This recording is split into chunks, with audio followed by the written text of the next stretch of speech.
Hello and welcome to the second episode of Let's Start podcast. Our discussion today is going to be the dark side of the student immigration business in Canada. It's just me and you today, but we are still going to ensure that we have a great experience today. The first thing I would like to discuss is literally the dark side of the student immigration business in Canada. The idea of student immigration or any immigration for that matter of fact is to allow potential people with talents, people with high ambition to become part of a different world and be active contributors to that world. And student immigration falls very well into this zone, especially in Canada. It is because Canada is looking for talented people and they really appreciate when talented people take admissions in their universities, get educated in their higher education institutes, and then become a part of the job workforce. However, the real situation is not as straightforward as that.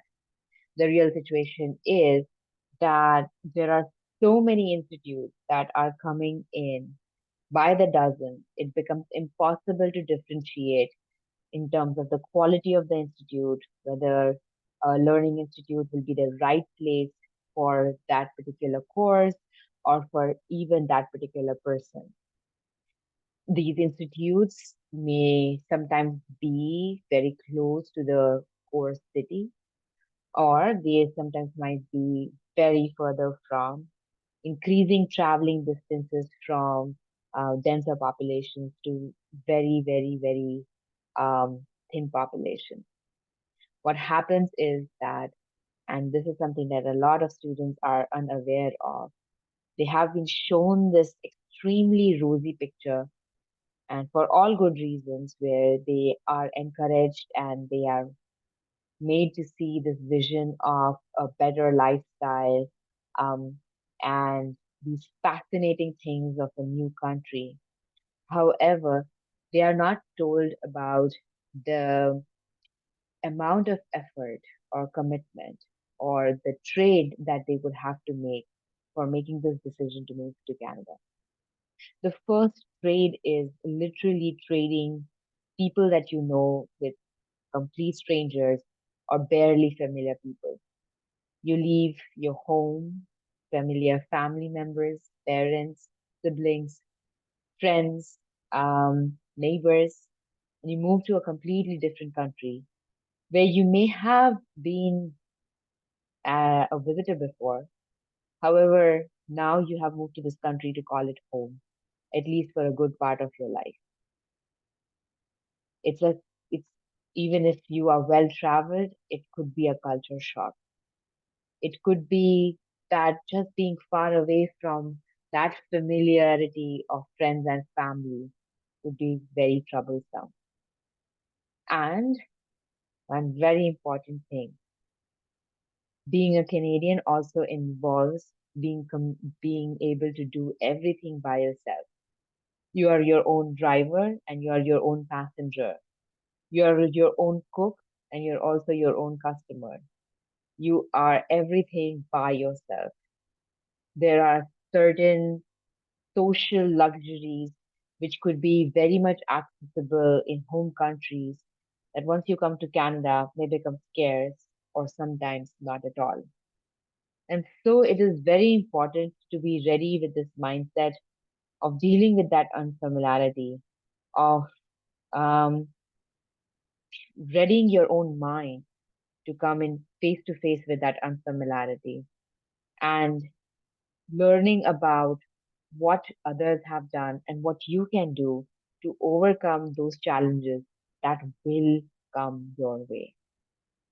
This is about the social conditioning, the social differentiation between Canada and any other place the immigrants are coming from.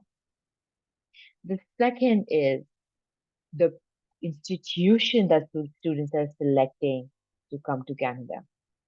Now, I definitely understand that there is so much competition that even an acceptance from a new institute or a not well known or a reputation-less institute sometimes becomes the only thread to catch for the students to make a move to Canada.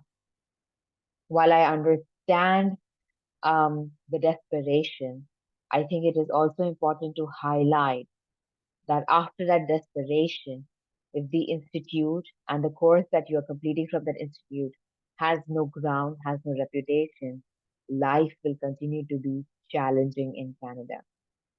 If you have no experience, if the university or the college degree, diploma, or is not appreciated by the job market, you could have taken that option. However, it still wouldn't have had surmounted for a lot. So it is important, rather, it is absolutely critical that if you want to ensure that you have a beautiful career, a career that is meaningful, a career that is close to your heart in Canada, you must ensure that you select the right course and you select the right institute. The government of Canada requires that all students, whenever they apply to any institute for higher education, that it is identified as a designated learning institute, or also abbreviated as DLI. Now, a lot of institutes have DLIs. They are licensed. However, it doesn't mean that they have the best scores possible.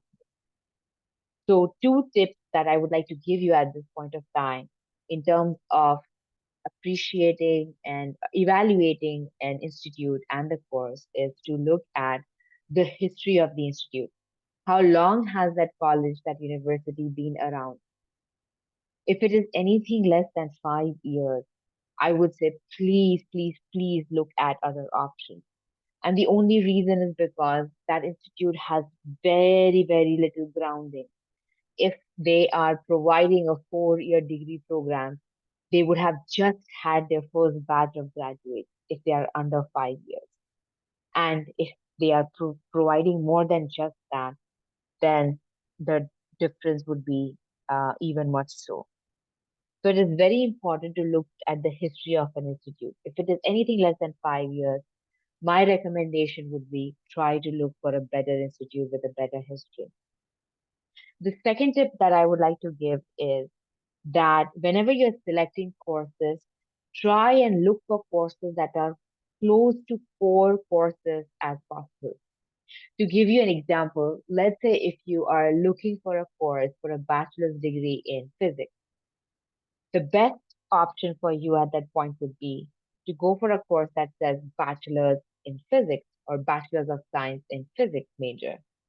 However, if it is a complex course that says that bachelor's of science in physics and metaphysics and quantum physics and real and theoretical physics, and adding these many adjectives and words, I would recommend to stay away from them, because when a course becomes that very specific, it could narrow your opportunities once you graduate from that course. So the course that is as close to a core course, it is a better opportunity. I'll give you another example. Let's say if you're coming to do a master's in business administration, look for the core component, Masters of Business Administration with finance major or marketing major or human resources major or accounting major or something that is very, very core, or operations major, something that is very core for any business. However, if you're looking for a master's degree that, let's say, says master's in international business administration, I would steer away from that, because the opportunity and application of such an opportunity is so narrow and so specific that you would be competing with people with years of experience, um, and maybe years of training on this same on the same platform. So that is the second tip. Look for a course that is as uh, close to the core subject. The third tip that I would like to give, and this is probably a tip that must be followed by anyone, even if the institute is not perfect or the course is not perfect. And that is look for opportunities and look for courses where you have the option of having a co-op or an internship opportunity. An internship opportunity will allow you to get hands-on experience based on the education you have had and very, very strategically ensure that it is the institute that is responsible to support you in finding the right co-op opportunity, which means that let's say if you are doing a bachelor's of commerce accounting major degree course and it comes with a co-op opportunity. It is the institute's responsibility to connect you with industry opportunities to complete your co-op program.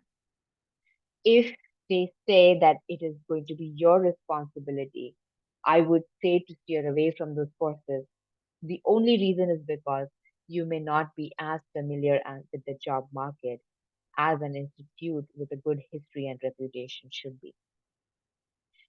Another thing that you could do to ensure that the course comes with the right co-op program is to please speak with the alum of those institutes. So go to their alumni page, go to LinkedIn, search for people who have been part of that institute, and connect with them, requesting them 5 to 10 minutes of their time, just asking on what has been their experience in the course and post completing that course. How much time did it take for them to find the job opportunities? Whether the job opportunities made sense or were they just survival job opportunities? And lastly, and very, very importantly, what would they recommend you should do to ensure that you are, whenever you become part of the labor force, that you get the best opportunities and you are able to be a productive member of the labor force? Their experiences would be the windows to help you understand about what are the main do's and don'ts that you need to follow. Now, having said all of this, I still earnestly feel that Canada is a very good place for any international student looking to find a new home and make this a part of their new home. It is also important to understand how jobs work in Canada and how interactions take place in Canada. I would encourage you to spend some time understanding the socialization process. Even if you have not migrated here, even if you haven't made a transfer to Canada, reach out to people who are here locally and request them for some time for gaining more insight into what the Canadian world looks like. The idea is to make you as familiar as possible so that when you come here, the cultural shock which will be there is minimized as much as possible and you are ready with solutions to problems that would arise, including problems like finding a job when you are a student, balancing education and working, finding the right accommodation, being able to manage your finances, and very importantly, being able to manage your academic ambition. All this combined makes your social life in Canada. And as beautiful as this place is, and as amazing as the opportunities that could come your way could be, it is very important that you do the right thing, the right research, even before you start your student visa immigration application process, so that you ensure that you maximize your future opportunities once you graduate from any institute in Canada. If you'd like to know more, or if you have any questions, comments that you would like to add, I would love to hear them from you. You can leave them in the chat box, or you can even reach out directly to me. My email address is ANNA, that's my first name, Anna, dot ADMS careercoaching at gmail.com. So basically, it's my first name and the name that you see in my logo with a dot separating the two at gmail.com. I'm so happy that you choose to spend time with me today. I hope this was insightful and I wish you the best as you make your decision of becoming an international student and moving to Canada. All the best. Bye bye now.